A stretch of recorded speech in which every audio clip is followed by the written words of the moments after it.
Donc, shalom, shalom à tous les saints.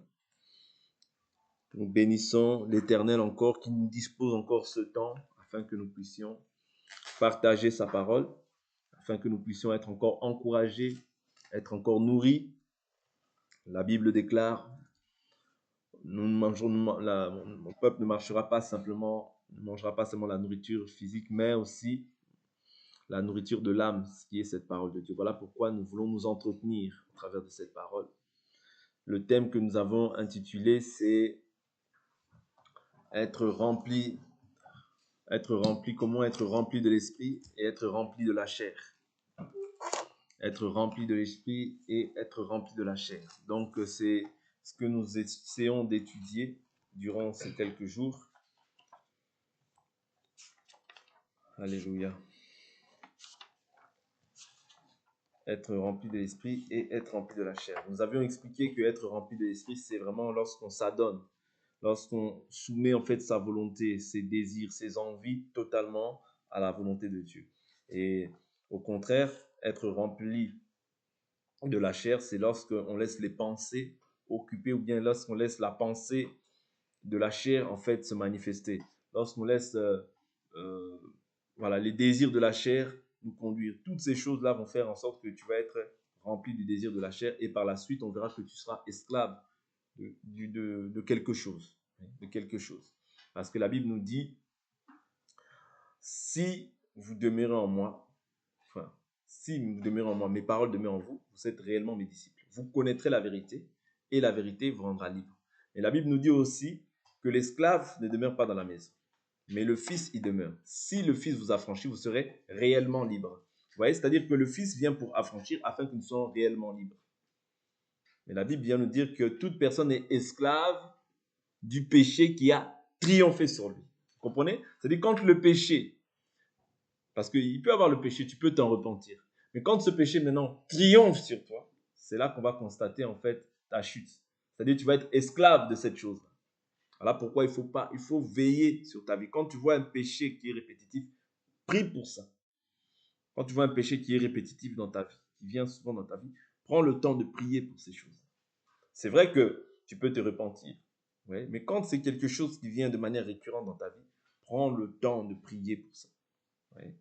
Donc, c'est très important. Donc, voilà, nous continuons notre marche, comme j'ai dit. Donc, nous avions essayé de voir hier quelques écritures. Nous sommes beaucoup plus penchés sur le livre de Actes des Apôtres. Actes des Apôtres, chapitre 5, je crois, que nous avions pris. Non, pas chapitre 5, nous avions pris le chapitre 13, je crois, hein, si je ne m'abuse. Donc, on va continuer, parce que nous avions dit que nous allons d'abord traiter comment est-ce que nous pouvons être remplis de l'Esprit. Ouais, donc, nous savons comment est-ce que nous obtenons le Saint-Esprit. La Bible nous dit, si quelqu'un n'a pas l'Esprit de Christ, il ne lui appartient pas. C'est-à-dire que quand tu as l'Esprit de Christ, en fait, c'est pour appartenir à Christ. Ok? Premièrement. Mais maintenant, pour mener une vie maintenant constamment remplie de l'Esprit, il y a des actes à poser. Nous avons dit la prière, la louange, toutes ces choses-là viennent remplir en fait la personne de l'Esprit. C'est-à-dire que quelqu'un qui est rempli de l'Esprit, c'est quelqu'un qui marche d'une manière qui est digne du Seigneur et qui prie aussi sans cesse, qui loue aussi. Parce que ces actes-là que tu poses vont te remplir. Tu vas ressentir que tu as de l'assurance. Tu vas ressentir que on peut voir aussi les dons se manifester. Ouais, les dons se manifester dans ta vie. Pourquoi? Parce que tu es maintenant rempli. Ouais. Le don ne se manifeste pas forcément quand tu es rempli, mais ça favorise. Vous voyez, parce que, en fait, c'est comme si, quand tu as le Saint-Esprit, c'est comme si je prends un exemple, c'est comme si tu as une bouteille de coca. Oui? C'est comme s'il y a une bouteille de coca. Ok? Une bouteille de coca, tant que tu ne l'ouvres pas, le gaz ne sort pas. C'est-à-dire que de la même manière aussi, quand maintenant, toi, tu as le Saint-Esprit, c'est comme si tu as la bouteille de coca. Mais maintenant, la prière va ramener cette chaleur-là, ouais, va ramener en fait comme ce gaz-là qui va encore te remplir et te donner la force de pouvoir encore continuer la marche avec le Seigneur. Ok? Donc c'est très important. On va prendre une écriture qui va nous aider. Je prends une écriture dans le livre de Actes des Apôtres chapitre 12. Actes des Apôtres chapitre 12. Actes des Apôtres, chapitre 12, je prends le verset 1.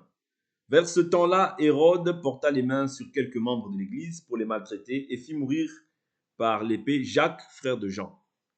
Voyant que cela était agréable aux Juifs, il fit en outre arrêter Pierre.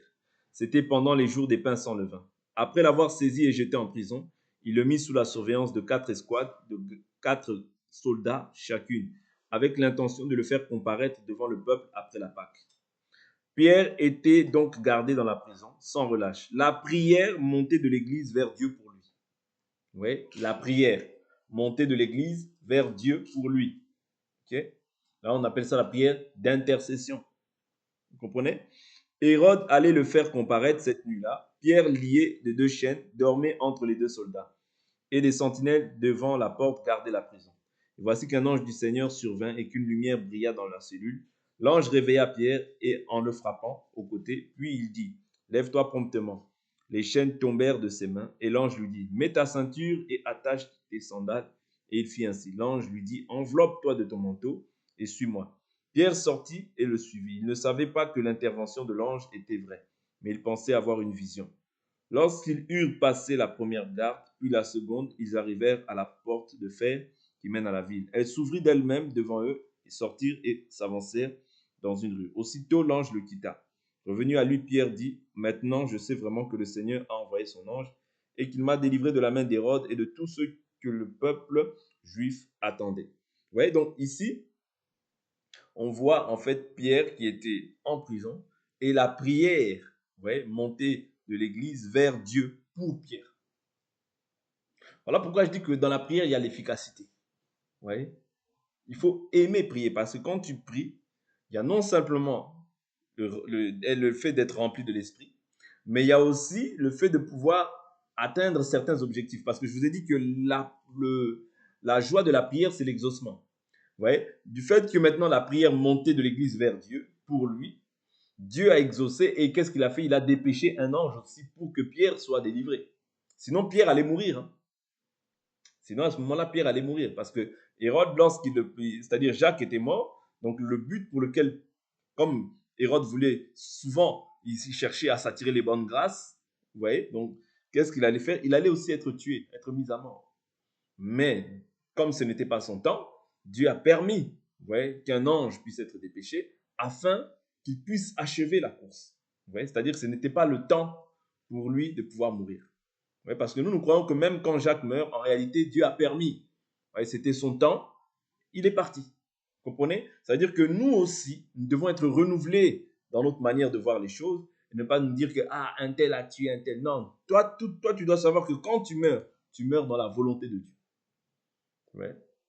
Quand tu meurs selon le plan de Dieu, selon le temps de Dieu. C'est-à-dire Dieu fixe un temps pour chacun d'entre nous. Voilà pourquoi le temps dans lequel nous avons, le temps, dès lors où nous vivons comme ça, le temps dans lequel nous vivons, c'est pour servir Dieu. Quand Dieu dira stop, tu pars. Quand Dieu dira stop, c'est bon, tu as fini ta mission, tu pars. Vous comprenez? Mais tant que tu es sur la terre, c'est pour servir Dieu. Vous voyez? Tu peux être rempli de l'esprit, tu peux être une personne puissante en foi, en parole, en connaissance. Quand Dieu dira stop, fin de mission, tu repars auprès du Créateur. Et la Bible, n'oubliez pas, nous dit que les difficultés du siècle présent ne sont pas comparables à la gloire à venir. C'est-à-dire que la gloire à venir est beaucoup plus excellente que tout ce que nous pouvons voir sur la terre. Parce que toutes ces choses que nous voyons aujourd'hui, ce sont des choses qui sont simplement passagères. Mais la gloire à venir, c'est des choses qui sont éternelles. Voilà pourquoi quand un enfant de Dieu meurt dans le Seigneur, il faut se réjouir en réalité. Bien sûr, la peine que la personne ne soit plus là, mais de savoir qu'il a achevé la course, c'est la plus belle des choses. Vous comprenez? C'est très important d'être renouvelé aussi, de ne pas pleurer comme les gens qui n'ont pas le Seigneur. Toi, tu as une espérance, tu sais que quand il meurt dans le Seigneur, en réalité, il t'a précédé dans le royaume. Et si toi aussi tu persévères, tu le rejoindras aussi dans le royaume. Parce que Jésus a dit, je m'en vais vous préparer une place, afin que là où je suis, que vous y soyez aussi. Vous comprenez? Ça veut dire qu'en réalité, nous allons tous à un même endroit. Vous comprenez? Donc la mort pour nous, c'est simplement comme un transfert, vous voyez? Comme un transfert pour pouvoir atteindre en fait l'objectif qui est la vie éternelle. N'oubliez pas ça. Tout ce qu'on peut faire, c'est pour la vie éternelle. Il y a une éternité qui nous attend. Vous voyez? Il y a une éternité qui nous attend. Voilà pourquoi combattons le bon combat de la foi. Ok? Veillons à ce que personne, vous voyez, parmi nous, n'ait des comportements, un caractère qui soit mauvais. Parce que c'est, vous savez, ce qui empêche le fait que tu sois rempli, je vous ai dit, c'est le péché. La main de l'Éternel n'est pas courte pour sauver, mais ce sont vos péchés qui vous éloignent de moi. C'est-à-dire qu'il faut veiller à ces choses-là, afin que ces choses-là soient éradiquées au milieu de nous. Voilà pourquoi la Bible dit qu'aucun parmi vous n'ait une racine d'amertume et que plusieurs en soient infectés. Vous voyez? Et que cela produise des rejetons. Toutes ces choses-là, il faut que ce soit éradiqué au milieu de nous. Parce que nous voulons mener une vie de consécration. Vous voyez? Et la vie de consécration, c'est ça qui va faire en sorte que tu sois rempli constamment. C'est ça qui va faire en sorte que tu aies l'assurance. C'est ça qui va faire en sorte que tu ne craignes pas face à l'adversité, mais que tu aies beaucoup plus d'assurance. Parce qu'on voyait que lorsque même Étienne était rempli de l'esprit, qu'est-ce qu'il fait? Il parlait avec assurance. Vous voyez? C'est-à-dire il a pu affronter en fait les sacrificateurs. Pierre de même. Vous voyez? Lorsque Pierre lorsqu'il n'est pas converti, il fuit devant une servante. Vous voyez? Il fuit devant une femme. Il renie Jésus. Mais lorsque maintenant il est rempli du Saint-Esprit, il parle devant toutes les personnes avec assurance. Vous comprenez? C'est ça la différence. Quand tu es rempli de l'Esprit, il y a l'assurance qui se manifeste. Il y a l'assurance, il y a la puissance qui se manifeste. On voit les dons aussi se manifester. C'est important. Vous comprenez? Donc, c'est très important. C'est très important de rechercher toujours à être constamment rempli de l'Esprit. Ok. Je prends des écritures. Je vais prendre d'autres écritures qui vont nous aider.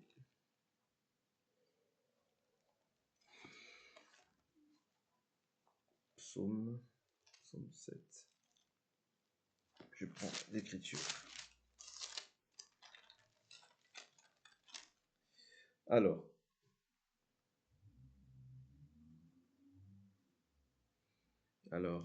je vais continuer. Je vais prendre juste une écriture, toujours dans le livre de Actes. Et après ça, je crois qu'on va passer au fait comment est-ce qu'on fait aussi pour être rempli aussi des désirs de la chair. Je prends Actes des Apôtres, chapitre 19, je crois, si je ne m'abuse. Acte 19. Je prends à partir du verset 1. Acte 19, verset 1. Pendant qu'Apollos était à Corinthe, Paul, après avoir traversé les hauteurs du territoire, se rendit à Éphèse. Il rencontra quelques disciples et leur dit: Avez-vous reçu l'Esprit Saint quand vous avez cru? Vous voyez, c'est-à-dire que la première chose dont le ministre de la parole, ou bien celui qui enseigne la parole, vous voyez, doit s'inquiéter ou se soucier, c'est est-ce que ces personnes-là ont reçu l'Esprit de Christ quand ils ont cru? Parce que si tu as cru sans avoir l'Esprit de Christ, tu ne lui appartiens pas. Vous voyez, vous comprenez ce que je veux dire? C'est très important. Croire, c'est recevoir l'Esprit de Christ. Parce que l'Écriture nous dit dans le livre de Luc, Dieu ne donnera-t-il pas son Saint-Esprit à ceux qui le lui demandent? Vous voyez? C'est-à-dire Dieu donne son Saint-Esprit à ceux qui le lui demandent. Okay? Lorsque Corneille priait, vous voyez, il reçut la visitation d'un ange et l'ange lui dit: va appeler Pierre, vous voyez, qui est dans tel endroit, vous voyez, et tu entendras, vous voyez, les paroles qu'il a à te dire. C'est par ces paroles-là, en fait, c'est par ces paroles de salut qu'il sera sauvé. Vous comprenez? C'est-à-dire que ici, on voit dans Acte 19, Paul, lorsqu'il va à Éphèse, il voit quelques disciples. Et il leur dit: avez-vous reçu l'Esprit Saint quand vous avez cru? Ils lui répondirent: nous n'avons même pas entendu dire qu'il y ait un Esprit Saint. Il dit: quel baptême avez-vous donc reçu? Ils répondirent: le baptême de Jean. Or, Jean, il enseignait de quoi? Il enseignait du baptême de repentance. Vous voyez? Mais c'est ce que Paul dit. Alors Paul dit: Jean a baptisé du baptême de repentance. Vous voyez? Il disait au peuple de croire en celui qui venait après lui, c'est-à-dire en Jésus. C'est-à-dire Jean le Baptiste, lorsqu'il est venu, lui, il baptisait dans l'eau, mais pour le baptême de repentance, pour le pardon des péchés. Le baptême de repentance. Ok? C'est-à-dire les gens viennent se repentir. Ouais. Donc il disait au peuple de croire en celui qui venait après lui, c'est-à-dire en Jésus. Sur ces paroles, ils furent baptisés au nom du Seigneur Jésus. Voilà pourquoi nous croyons que pour que tes péchés te soient pardonnés, parce que Jean, c'était le baptême de repentance, mais pour que les péchés te soient pardonnés, Acte 2, 37, la Bible nous dit, repentez-vous et que chacun de vous soit baptisé au nom de Jésus-Christ pour le pardon de vos péchés. Ouais. Et vous recevrez le don du Saint-Esprit. Ouais. Et vous recevrez le don du Saint-Esprit. C'est-à-dire que le fait de pouvoir être repenti et avoir accepté le baptême, c'est-à-dire que tu prouves par cet acte, par l'action que tu poses, que Dieu est vrai, que ce que Dieu a dit, c'est vrai. Donc, maintenant, ce que Dieu t'accorde, c'est quoi? C'est le Saint-Esprit. Et le Saint-Esprit, c'est ça qui fait que tu lui appartiennes. Parce que si quelqu'un n'a pas d'esprit de Christ, il ne lui appartient pas. Le Saint-Esprit, c'est le gage. C'est ça qui vient attester maintenant que tu es membre de la famille de Dieu, enfant de Dieu. Est-ce que vous comprenez? C'est ça. C'est-à-dire que sans le Saint-Esprit, tu n'appartiens pas à Dieu. C'est très important de savoir ça. Ouais. Sans le Saint-Esprit, tu n'appartiens pas à Dieu. Voilà pourquoi Paul, quand il voit les gens, il dit, avez-vous reçu le Saint-Esprit quand vous avez cru? Ouais. La première des choses, c'est ça. Est-ce que tu as reçu le Saint-Esprit? Et comment est-ce que nous savons que nous avons reçu le Saint-Esprit? Je vous l'ai dit. La Bible nous dit, dans Romains chapitre 8, verset 6, par exemple, verset 14, la Bible nous dit, car tous ceux qui sont conduits par l'Esprit de Dieu sont fils de Dieu. Et vous n'avez pas reçu un esprit de servitude pour être encore dans la crainte, mais vous avez reçu un esprit d'adoption, par lequel nous crions Abba, Père. Vous voyez, quand tu as reçu le Saint-Esprit, tu as été adopté. Pourquoi adopté? Parce qu'en réalité, Dieu n'a qu'un seul fils, c'est Christ. Toi, maintenant, quand tu entres en Christ, tu es fils adoptif. C'est-à-dire Dieu t'adopte. Dieu, tu es maintenant devenu membre de la famille de Dieu.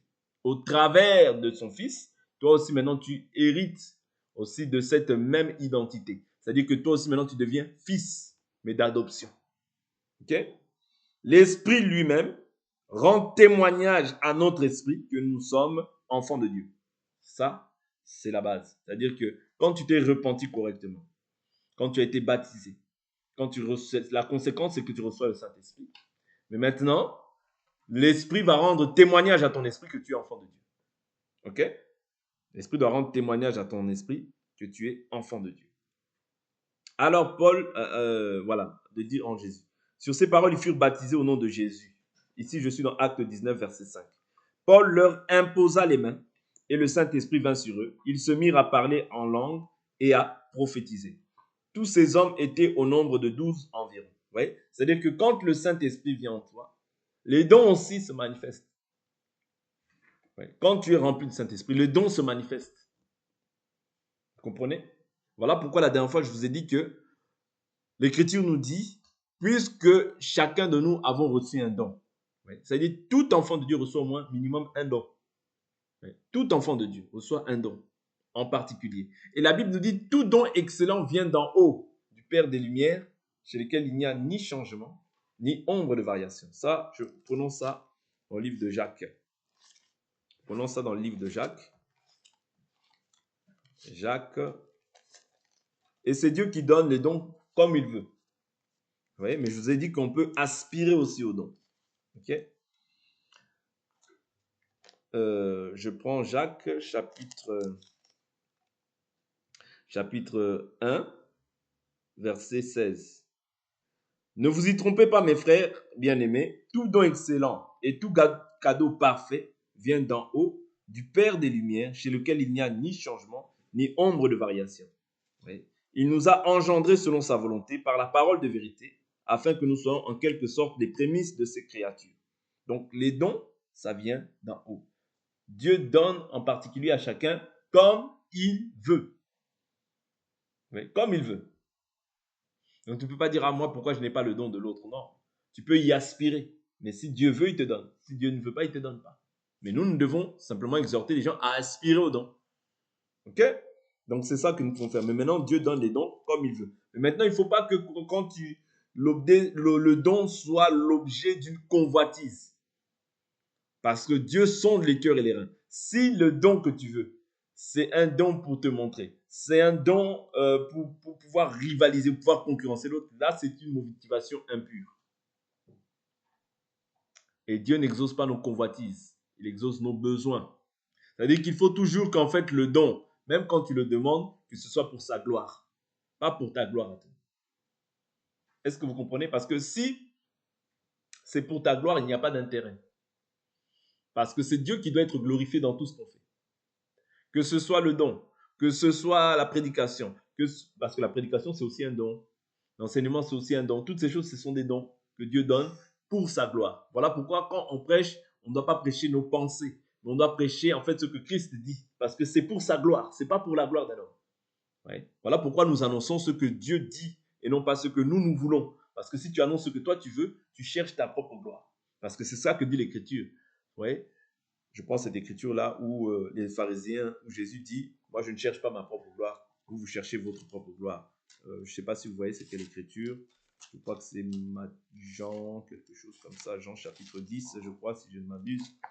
Si je peux trouver ça. Si je peux trouver ça, ce serait bien.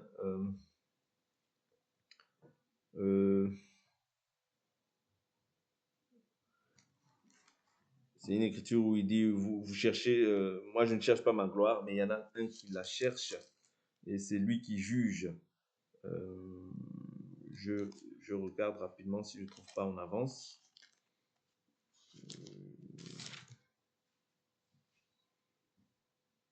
Je crois que c'est Jean chapitre. Regarde, répondir, jamais.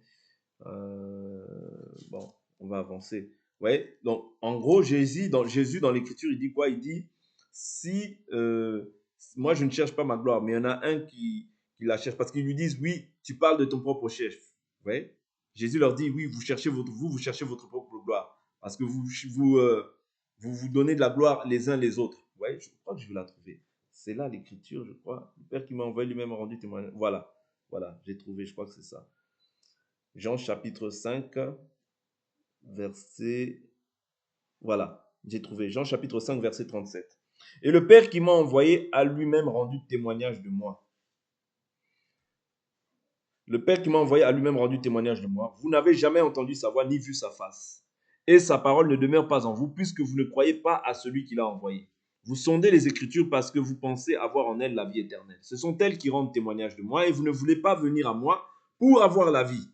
Je ne reçois pas de gloire des hommes, mais je vous connais. Vous n'avez pas en vous l'amour de Dieu. Je suis venu au nom de mon Père, et vous ne me recevez pas. Si un autre vient en son propre nom, vous le recevrez. Comment pouvez-vous croire, vous qui recevez de la gloire les uns des autres, et qui ne cherchez pas la gloire qui vient de Dieu seul? Oui. Ne pensez pas que moi, je vous accuserai devant le Père. Celui qui vous accuse, c'est Moïse en qui vous avez mis votre espérance. Car si vous croyez Moïse, vous me croirez aussi parce qu'il l'a écrit à mon nom. Mais si vous ne croyez pas à ses écrits, comment croirez-vous à mes paroles? Vous voyez? Donc ici, Jésus nous fait comprendre qu'il ne cherche pas sa propre gloire. Okay? Il ne cherche pas sa propre gloire, mais c'est un autre, vous voyez, c'est-à-dire Dieu en réalité. C'est-à-dire qu'il cherche la gloire qui vient de Dieu. Pourquoi? Parce qu'il annonce ce qui vient de Dieu. C'est-à-dire que quand tu annonces ce qui vient de toi, tu cherches une gloire. Voilà pourquoi personne ne peut apporter sa propre pensée. Personne ne peut poser sa pensée dans la vie des gens. Parce qu'en fait, les brebis appartiennent à Christ. Ils n'appartiennent pas à une personne. Dieu établit simplement des personnes pour pouvoir aider les personnes à être comme Christ, à leur présenter Christ. Voilà pourquoi personne ne peut ramener sa philosophie dans ces choses. Personne. Parce qu'il n'y a aucun homme qui a une semence. Or, la semence, je vous dis, c'est la parole de Dieu. Ça veut dire que tout homme doit être soumis à Christ. Si l'homme ne se soumet pas à Christ, tu dois refuser ce que l'homme dit. Parce que aucun homme n'a la capacité de pouvoir te sauver. Ce n'est que Jésus qui sauve. Vous voyez? Ce n'est que Jésus. L'homme, c'est simplement un instrument que Dieu utilise pour sa gloire. Voilà pourquoi il ne peut pas ramener sa pensée. Moi, je crois que, moi, je pense que. Non. Qu'est-ce que dit l'Écriture? Tu ne dois pas chercher ta propre gloire. Donc, pour être rempli de l'Esprit, c'est ça aussi. C'est-à-dire qu'un enfant de Dieu doit prêcher ce que Dieu dit et non pas ce que lui veut. Tout ça, ce sont des caractéristiques qui prouvent que la personne recherche la gloire qui vient de Dieu seul. Donc, j'avance. Je vais prendre une écriture. Je vais prendre une écriture qui va nous aider. Je vais prendre une autre écriture qui va nous aider. Et à partir de demain, je crois qu'on va commencer Acte. Je continue dans Acte 4. Acte 4. Acte 4. Acte 4. Je ne pense pas que j'avais pris cette écriture. Acte 4. Je prends à partir du verset. Je prends à partir du verset 12. Même 11. Je prends à partir du verset 11.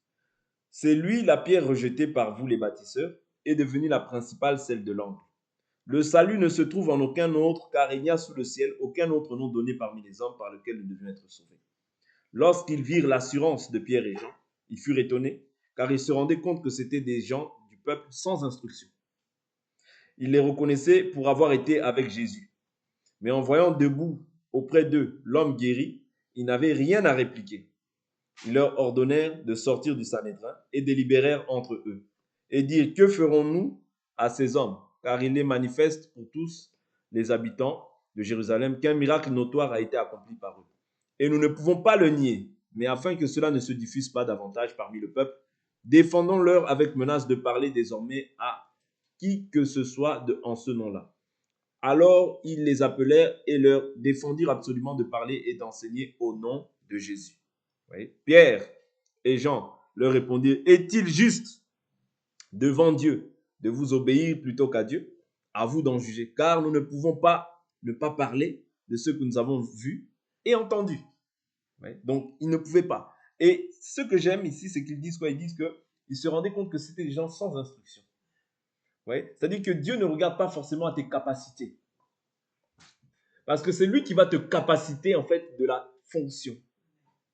Vous voyez, lorsque Dieu prend Moïse, Moïse dit: moi, je ne sais pas parler. Le Seigneur lui dit: qui rend bègue, qui rend muet ou aveugle? Vous voyez, c'est-à-dire que c'est Dieu qui va capaciter. Souvent, en fait, nous, on regarde à nos capacités à nous.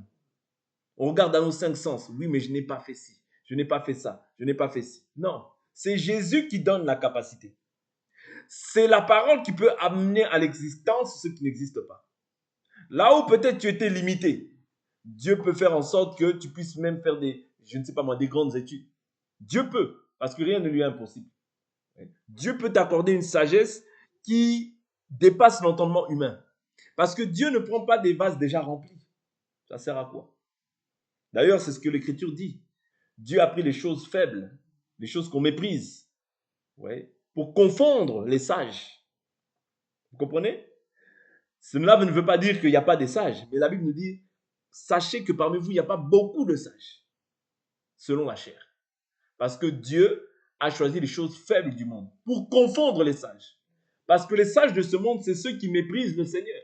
Les sages de ce monde ou les riches de ce monde, c'est ceux qui ne prennent pas Dieu au sérieux. C'est-à-dire, ils disent: oh, Dieu, c'est pour les pauvres. Dieu, c'est pour les gens qui n'ont pas étudié. Vous voyez? Et en agissant ainsi, ils blasphèment le nom de notre Dieu. Vous voyez? Mais si Dieu a fixé les regards sur toi, c'est peut-être que tu n'avais pas beaucoup d'importance dans le monde.